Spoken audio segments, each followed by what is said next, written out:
So we're on the front line. This is where everyone used to hang around on the front line. I see Nidji in his shop watching us. Everyone used to hang out on the front line. Goat man.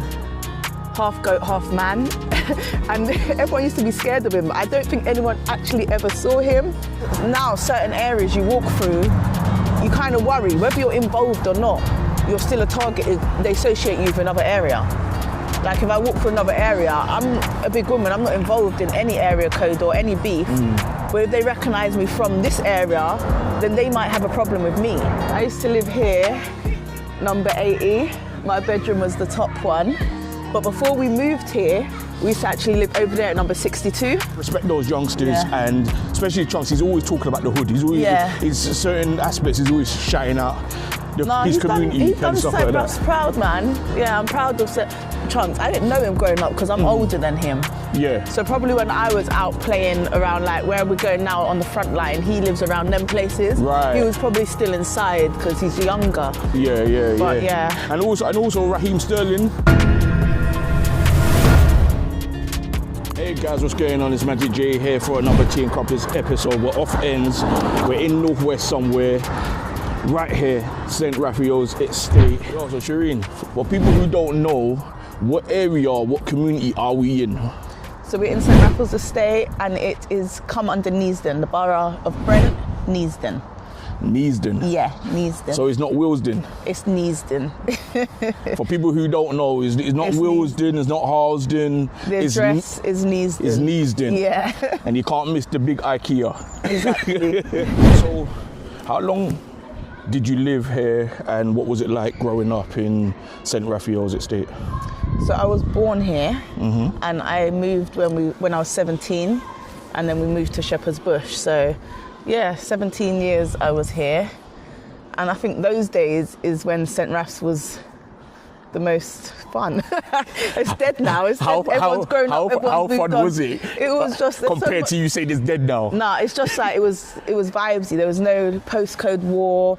Everyone from Stonebridge, Church Road, like all areas used to come and chill in St. Raph's. There's so much stories. Like over here in this block, a white guy used to live in this block actually, and you can knock his house and buy singles. He used to sell stuff. Like just like singles and little stuff. Like he used to run a shop. So if I was a little rugrat youth here, right, one of them adolescent little 11-year-olds, I can go knock on his door and say, "Here's a 50p. Give me a single." Most like. Probably, but I don't remember him selling it to the little. Maybe I have to be a teenager up. But this is the Black Hill. This is like everyone knows this hill. It's called the Black Hill. Why is that? It's just called because it's black and it's just like, what's it called? What's those words called? Like a landmark. Landmark. Yeah, it's a landmark. It's a landmark piece. So this is the Black Hill and this is up top because with St. Raph's there's two parts. You've got up top and you've got down the bottom. Right. So quite a few people live down the bottom and then some people live up top. So if you meet someone, even just now that guy that we saw, he said, like, where are you from? I was like, up top. He's from down the bottom. So there's two sides to it. So this is up So you top. lot got names for each side of the estate? Yeah, so if someone's from down the bottom and they're coming up top, they'll be like, oh, I'm going to the Black Hill. So this is the Black Hill. So I used to live here, number 80. My bedroom was the top one. But before we moved here, we used to actually live over there at number 62. But they have garages at the bottom. Yeah. And my eldest sister had a baby. We needed more rooms. So my mum done a three-way swap and we ended up moving from there to here. But I don't remember living there. I probably was about 1 or 2 when we moved over here. So this is the house I remember growing up in. It's so crazy. I'm getting so crazy thoughts. Like, imagine you getting chased by the feds. You could have slipped, boom, right there because it's so deep in. Like, no one would be able to see you. We used to climb up the wall here, like 2 feet, climb up and go through the window in my sister's room. And you know what, that's so funny, yeah, right? Because I could imagine, like, if I lost my keys and I know that there's one window cracked open, I'll be doing some shopping like that just to get in. Trust me. So this was your gates? Yeah, this is but round the back of the house, I'll show you that later, is my back door. So my house back in the day was like, it's like an open house. Everyone used to just come in and out the back door. It was always open, like, there's always people. It was my sister's friends, my mum's friends. Like, it was always full. The house was always, people was always in the house, and they just used to come through the back door. No one even used to knock the front door. They just used to come in the back door. But that's old school though. That's how it used to be. Yeah. Because when I go Leeds to my grandmother's house, yeah, I don't even need to knock her door. I'll just open the door, Gran, and she will know my voice. Exactly. Even if she don't know I'm coming. So that's the old school feeling. Quite a few years ago, there was a body found in this bin shed after I moved out of St. Raph's. But maybe 10 years ago, wow, there was a body found in this bin shed over here. Yeah, round the front, this house right here is a man that used to live there with his wife, and right opposite, the wife's sister used to live there, and he was the dad for both the kids. They grew up as cousin brothers. So, but everyone knows their family because it wasn't like, it was weird back then, innit? Knowing someone that's my brother, cousin. So people are just doing incest in the the man block. was just back, he lived with this one, but he was back and forth from the two houses. Incest in St. Raph. Well, it's not really incest because he just breeded two sisters. Do you get what I mean? Wow. So the family wasn't, yeah, it's just the man that had the two sisters on rap, innit? What do you guys think about that story? Right. So right here was a park. Everyone used to chill here. We used to play British Bulldog out here. It was just like an iconic park, and I'm gonna send a picture so you can see what it used to look like. And we just used to chill in the park all day. Sometimes I used to have to get called in early. I used to just watch everyone out my bedroom window. And it's light. I'm like, Mum, it's light. She's like, doesn't matter, it's 8 o'clock. But I'm like, everyone's outside. And I used to have to come in. Oh, Lord.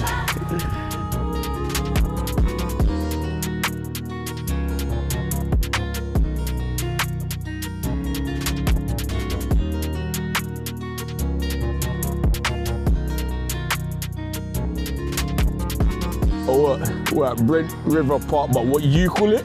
The woods, the woods. Why I the never woods? ever grew up and remember seeing this sign. I didn't even know it was called, what? The Brent River Park. We just used to call it the woods because the woods has got so much stories.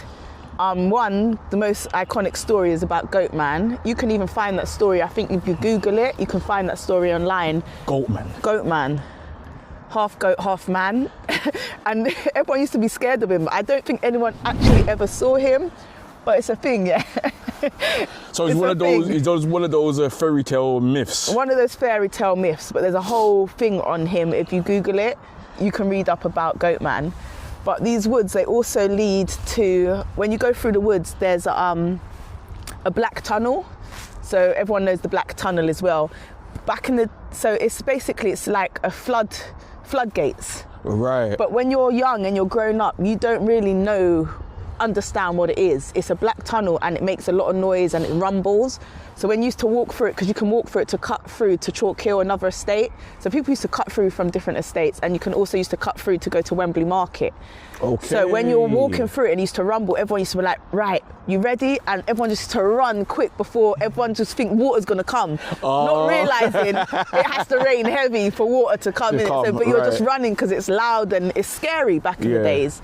And even like back in the days before my time, that skinheads used to hang out there. Okay. And like maybe, catch someone, beat them up, but that was before my time. But was there any like rivalry between the two blocks from that side and come over here? No, because them days everyone was cool. You used to cut through to go link people They used to cut through to come here. And what's so crazy about this block, I'm looking over here, ain't there supposed to be CCTV right there? Must be. My God. Must be. What has the youths done to it?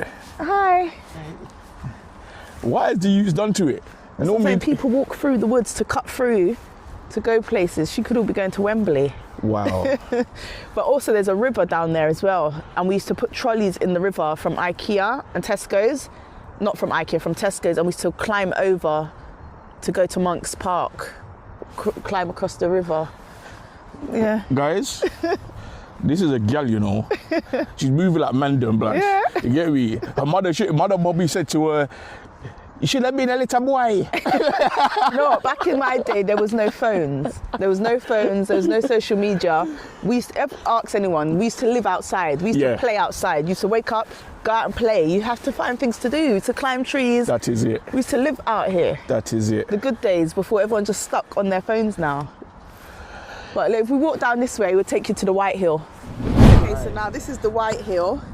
It doesn't really But there's not, white. no, it's not white, But it used to be white. Your teeth more whiter than white. No, this is the White Hill. This path here, if you walk down this path, it leads you around the back of the whole estate to Munts Park. But this White Hill is another landmark, because once you go down the White Hill, you're now down the bottom. So this is up top, and that's down the bottom.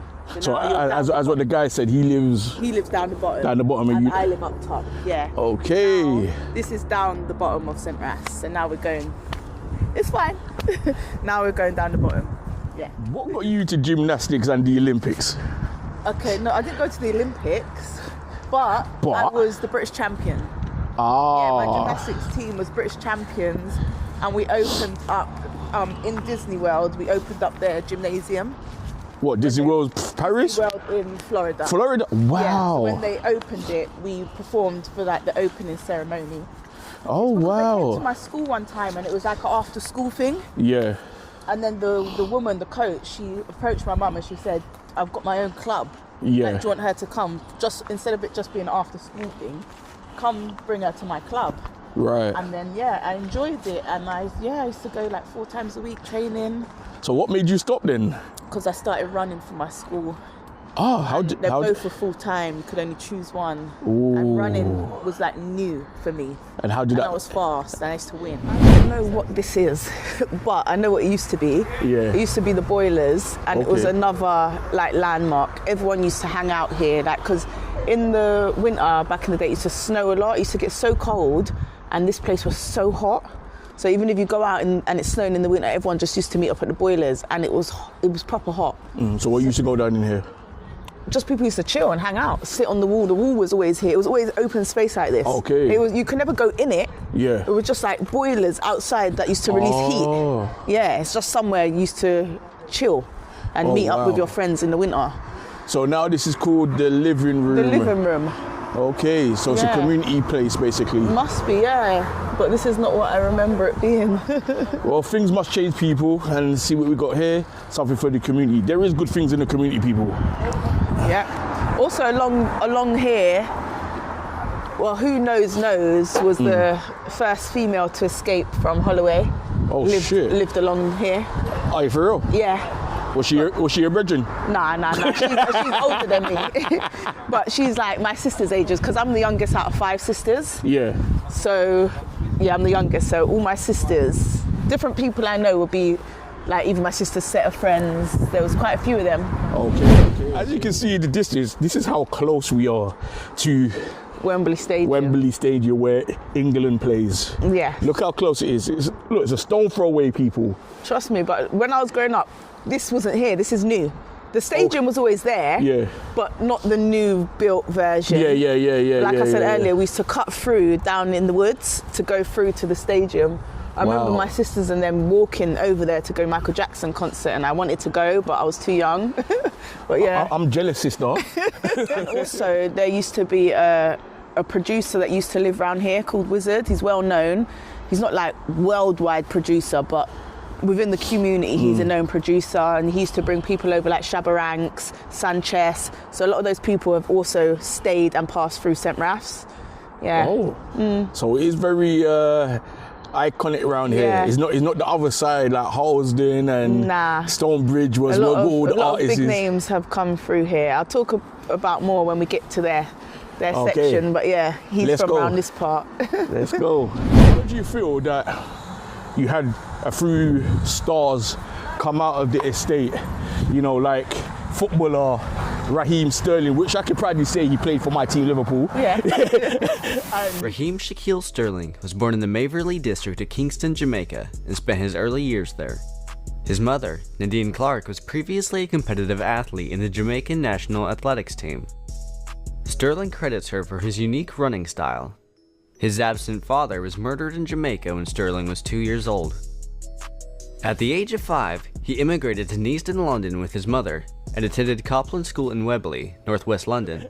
And YouTuber sensation Chunks. Yes, it's good because it just puts St. Raph's on the map. Do you get what I mean? And it lets people know that St. Raph's, you know, produces stars. I'm joking. But you know what I mean? But Chunks also done like a little walk around, I think, of St. RAPHS. Yeah. But Chunks is like the new Gen Z. Yeah. So I'm not sure if he knows much of the history. But you know what? You know, shouting out to Chunks and shouting out to, the Beta Squad, isn't it? Yeah, Beta Squad. I love the Beta Squad. Like, you know, I respect those youngsters, and especially Chunks. He's always talking about the hood. He's always, in certain aspects, he's always shouting out his community he's done and stuff like that. Proud, man. Yeah, I'm proud of Chunks. I didn't know him growing up because I'm older than him. Yeah. So probably when I was out playing around, like where we're going now on the front line, he lives around them places. Right. He was probably still inside because he's younger. Yeah. And also Raheem Sterling, you know, born part raised in Jamaica. Yep. Family come to the UK. You know what I mean? And come on. You know, he done some of his youth football at QPR, Queen's Park Rangers, and he moved on to Liverpool. But you know, for someone like him coming from this community as a footballer, I know in communities like this, you know, people strive to be either a footballer, a musician, you know, or obviously they're doing badness. Yeah. So what do you think about him, you know, stepping away and saying, do you know what, I'm sticking to my guns, I want to be a footballer? I applaud him. Yeah. Because look what he's doing. He's making way more money than he would have been making on badness. Yeah. Do you get what I mean? Sometimes you got to think. Sometimes the badness is making people money at the time, and they can't see past that. But sometimes people like Raheem, they look past that and think about the future and the long run and what's going to benefit me better in the long run. Because you can't do badness forever. Yeah. And when you decide to put it down, what are you going to do? You know what I mean?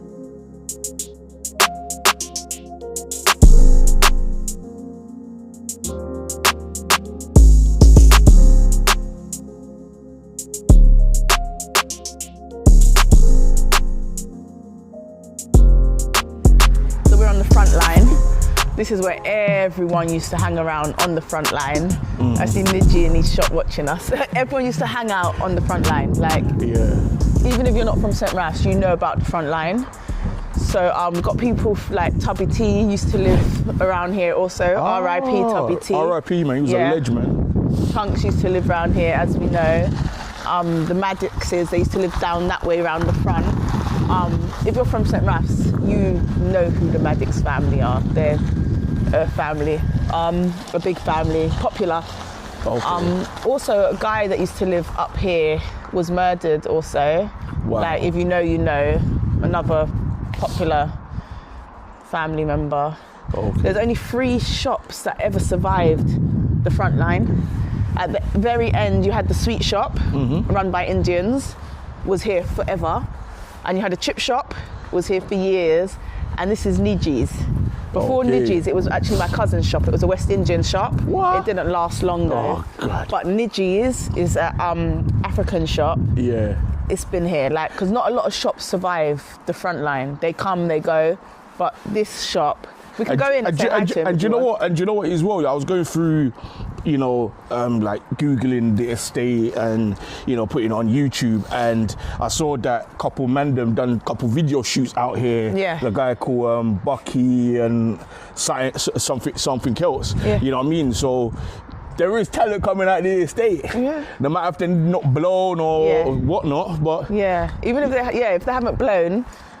I believe Chunks and Sterling probably have the only two that have blown, but a lot of names that are popular, even if they haven't blown, a lot of popular people have come out. And do you know the crazy thing here? There's a little fun fact. She didn't even know there was a short movie shot here. No, I didn't. But we're gonna put a lot going on. But we're gonna put in a little trailer of it. So we're gonna put in a little trailer to show you what was happening here as well.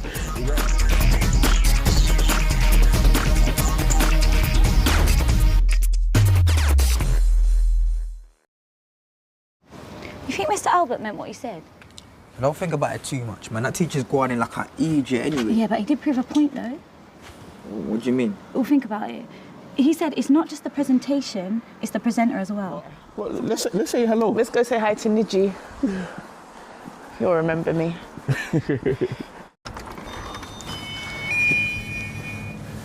Niji. We're filming a little about St. RAPHS. I told them you've been here forever. I remember him from 1998, I think. Without Neasden, this place wouldn't function. That's what I'm saying. I could imagine. Only one man here. Yeah. Say that again? This shop has been standing the longest. Oh, without this man, this place would have just, the whole St. RAPHS would just... Yeah. How long have you been in St. RAPHS? Oh, as long as here. Yeah. Alright, see you. So, Uncle, what part of Africa are you from? I'm from Africa. You're from Africa. Africa is one. You got it on your chest as well. Yeah, we're one. Africa is one, not two, not three, not four. Africa. One nation. Wow. So how is it working here in this community, and what does this community mean to you? They will tell more better story. I'm inside there, they're out there, they will tell better story. Me, I'm in here. When I come in, I'm in here. Yeah. They're out there, they know what's going on there. True. Okay. But nice to see you. Thank you. Let's highlight in the community and talking about St. RAPHS and the businesses was here and stuff like that. You know what I mean? We make bread as well as injera. Wow. Yeah. So how long you been doing that for, sir? Nearly 3 years, 4 years. And how do you find it being in this community? Okay, we're happy. That's We're good. happy. That's good. Yeah. Okay. Well, thank you. This is like a new business. That's nice. Well, keep up the good work. Thank you. Thank you. Okay. God bless Bye. you. See you later. Okay, that's a new one.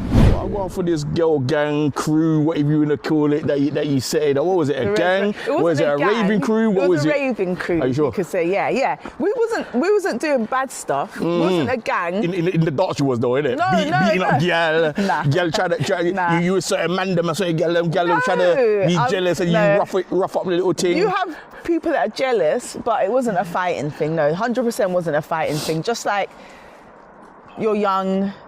The thing is, Northwest was big on crews. Yeah. So even just keep it walking. Oh, I forgot to take you down near the red shop, where like the ingredients crew come from down them sides. But we can go there. We'll go to the red shop after. So basically, just crews. You get together with your friends. You have a crew. You go raving. Yeah, it was nothing bad. So basically, it's one of those ones that you lot would think of an outfit to dress for, to wear for a certain rave, and you lot will go get that outfit. You lot be all similar with the same type of. No. No, we have our own. Unless like say for example, there was a few dances in Northwest. They used to do themes. Right. Then you'd have an outfit similar, but now. Like they had like a limousine party and everyone turned up in limousines in Harlesden, in Dreams. Oh my gosh, Dreams. Dreams nights. I used to DJ there back in the days. Did you? Yeah, in Housing, man. Housing, you walk up the stairs. Wow. We used to hang around in the community centre. I used to spend most of my summers there. Do you know, I used to go to summer school. Is it what they call it now? Yeah, just like summer school, innit? Yeah, in the summer holidays when your parents are working. But it was not like how I remember it now. Like when my daughter's gone to like, what do they call it? Youth club. Something like that. It's more like you sign them in, you sign them out.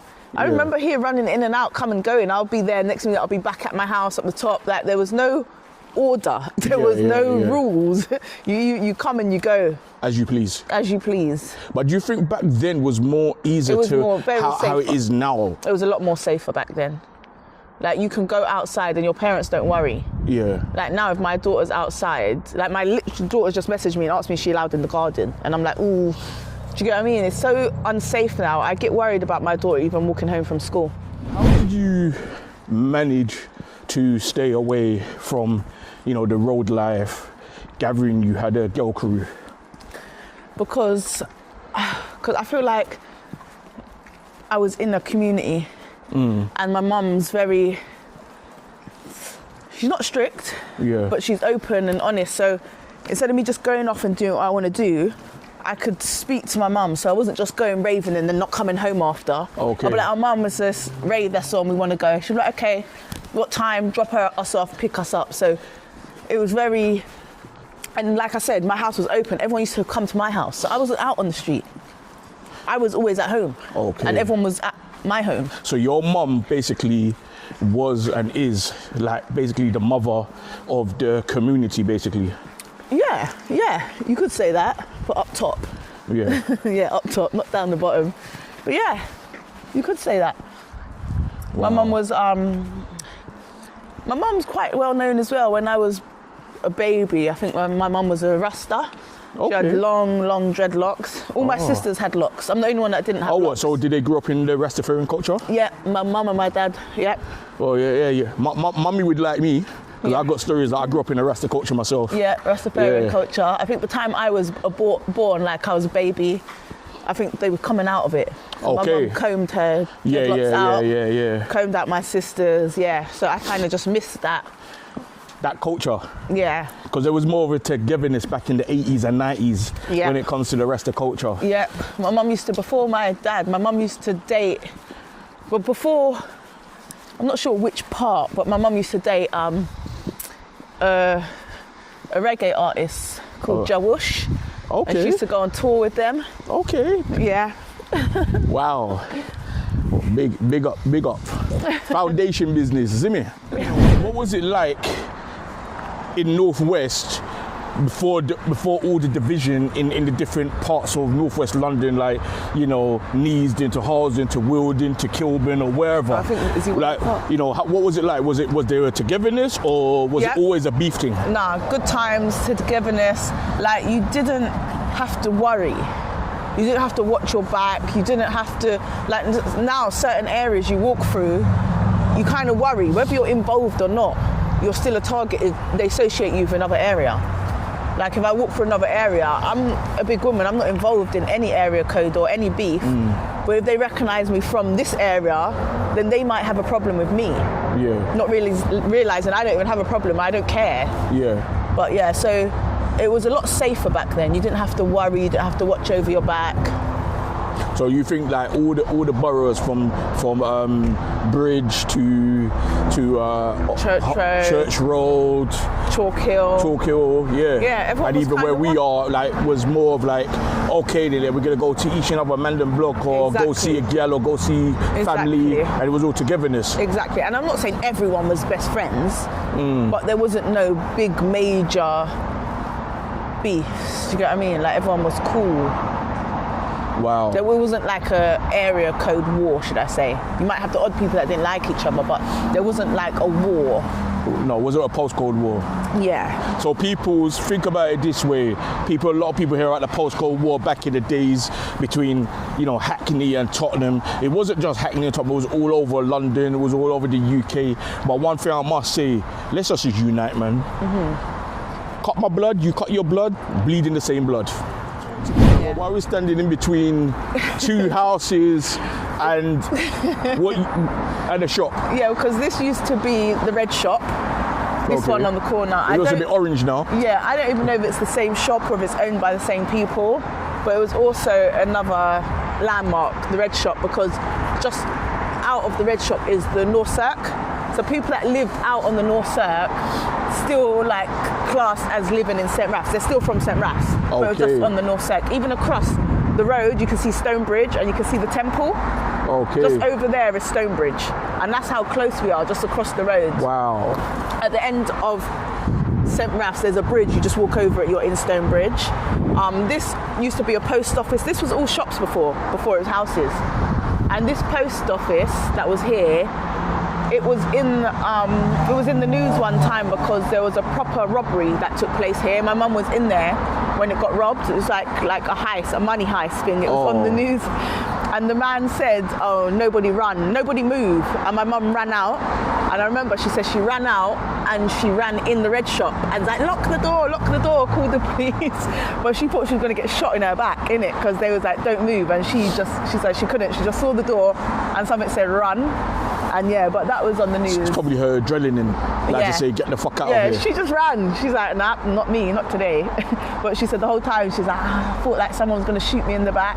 But she ran into the red shop. And the red shop saved her. Yeah. Yeah. Bless up to your mum. I don't even know if they came after her, but she felt like it saved her anyway. Wow. Yeah. Since I'm hearing about some BBC documentary that you got featured in. Yeah, Heart of Harlesden. So the Heart of Harlesden, they were filming different people and different things each week. So they filmed another girl crew called Ingredients Crew, and they must have asked them, is there any other crews that we could film? Because it's meant to be just be like a short clip. Right. And she gave them my details. Then he knocked the door and then he started filming. And then he said that our life was so interesting, he made a whole episode with just us and started following us. So instead of just like one clip of getting ready for a party, he made the whole episode filming us like daily. He was at my house, filming us everything we was doing for quite a few days. So what was that experience like for you as a youngster? It was fun when you're young, because you're just thinking, oh, documentary on TV, and it's exciting, and you're just being yourself. And the camera's just there, and you're literally just being yourself. So it is quite fun. I had people coming up to us after, like in the street. So it's like, you know, you feel like you're a little mini celebrity, and you ain't, but you know, you just get that Good little celebrity. feeling. Yeah, because people coming up to you like, oh, you was on the documentary. But yeah, it was good fun. I just wish I could find it. I've searched high and low. We will find it, but guys, if you can find it, please email it to us or DM it to us on Instagram, please.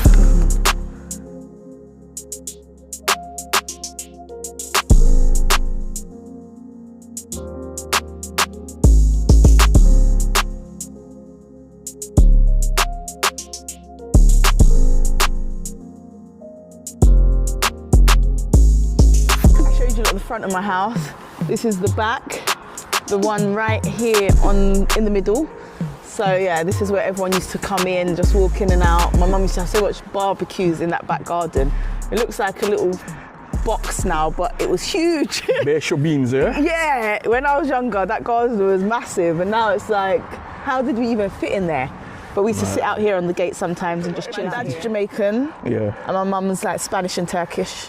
Wow. And well, my mum's dad's Jewish, but only the woman carries the Jewish gene, just in case people didn't know. But my mum does look Jewish, but she ain't. Okay. Because only the woman carries the gene. So she's Spanish and Turkish. Wow. Can you speak any of the languages? Nope. No, my mum told me growing up, her dad didn't teach her, so yeah. Would you like to learn? Yes, I have got the app on my phone. I have been learning Turkish. Yeah. And another thing as well, what I notice of you is you're multi-talented, and we all know that you done the athletics, you done the gymnastics, but like, when are you gonna make me some clothes? Oh yeah, I fell out. I gave my sewing machine away to my friend. We studied together. It was taking up so much, because it's a big industrial machine. It was just taking up so much space in my house at one stage. And I just gave it away. Don't worry, myself and my cousin Bob from Pretty Attack, we got an embroidery machine and a couple of stuff if you want to buy some. I also used to be a dancehall queen, you know. I won dancehall queen in '98. What? Yeah, in Whispers nightclub. See, you and my mum would be good friends then, yeah, because like my mum was born and raised in Leeds, and every time I go to Leeds, people was always telling me that, see your mum, she used to be a good dancer, you know. Yeah. She used to show down the shabeens. Yeah. And I'm like, oh my gosh. But yeah, so you used to be a dancer, clothing, and also beauty therapist, nail tech. See, I know Spray said he was a good-looking guy when he was younger, but like, what can you do for my teddy bear self? Like, you know what I mean? You know, as a beauty therapist, you know what I'm saying? Because I'm looking at my nails, yeah. My nails look kind of mash up, you know. Manicures are good. So people, what do you think? My nails, yeah? I'm against it, but I'm telling you, there's nothing wrong with getting a manicure. No one doesn't. What's wrong with having nice, clean nails? What about toes? Toes, pedicure, manicure, that's good. Facials, that's all good. What do you think, people? Magic J? I don't do beauty anymore, though. I've fallen out of that. Now I'm a car trader. That's what I do now. I sell cars. Yes, I see that you sell cars. So how did you get into that field? My partner. Wow. Got me into it, yeah. He's a good guy. Big up to the partner. Yeah. We're good for each other. We complement each other, we help each other, and we support each other. That is it. And that's important. It's green. She got the money green. she got camel green as well. Yeah. He took us around St. Raphael's, took us around the whole block, told us about the borough. You know, he told us about your life, what you done. you know, thank you for taking us around. But if anyone wants to get in contact with you, how can they reach you? Because you sell cars, so maybe there's people who want to buy some cars. So how can they get in They've contact got to with be you? quick though, because the cars go as they come. Go like hotcakes. No, but I'm Shireen Green UK on Snapchat, Shireen Green UK on Instagram, and Shireen Green UK on TikTok. Okay, there you have it. And if you want to get her on your podcast, definitely shout her. But this has been another episode of Tea and Crumpets. Peace.